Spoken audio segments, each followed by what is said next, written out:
that people have to go through to get DDB funds? It was recently changed, I think, in the last couple of years. When I was to make it easier? Yes, it's harder. It's harder. When I was on the DDB, there was a lot of, it was more lax. Each person would present its own case. You just call the CRA to book yourself on the agenda. You presented your own case. There was a discussion, and then there was accepted or denied, and then the amount was awarded, and then there was maybe 2-3 months after you did a post-mortem, and you just reviewed the event, and that's it. The process now is much more difficult, and I understand the need for transparency and accountability, but the fact still remains it's harder than it was before.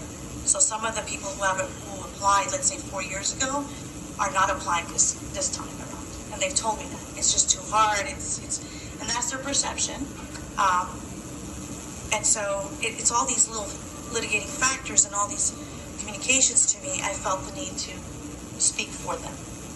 Well, if it's about transparency and accountability, and I don't know enough about the difficulty of applying for those funds or what's required, but if it is about that transparency and accountability and being fair, I support that, no matter how many hoops it is. If that's part of good governance, that's part of good governance.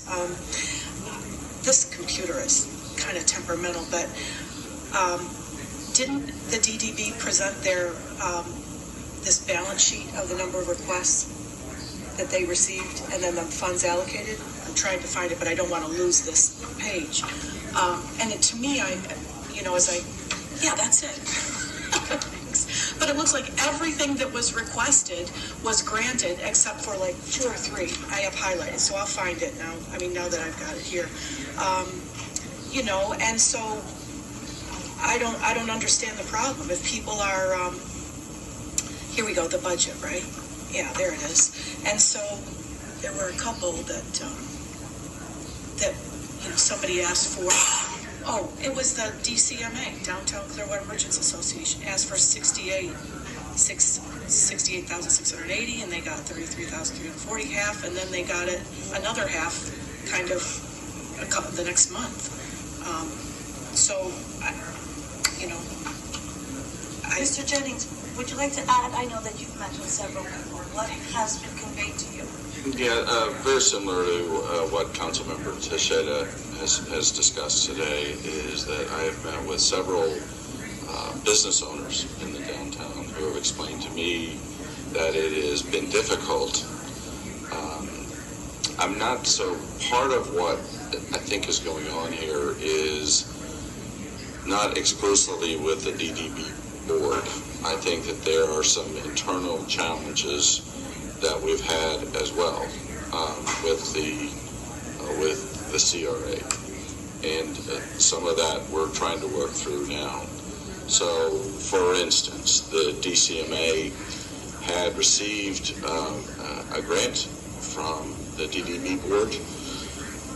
Those funds were not distributed because there was allegedly there was a request for an audit of that particular organization.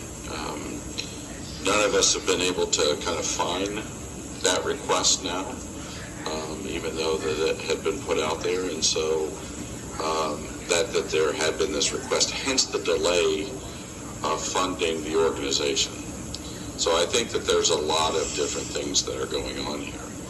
I would say that Jay Ravens and Kayleen Castle said earlier, or had communicated that you could go ahead and approve the budget, and then you could amend it later if you so desire, in order to avoid the October 1.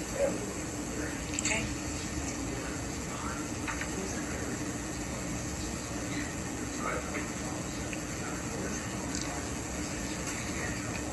Paris Morphopoulos, Chairman of the Downtown Development Board. If I have you approved for attorney and from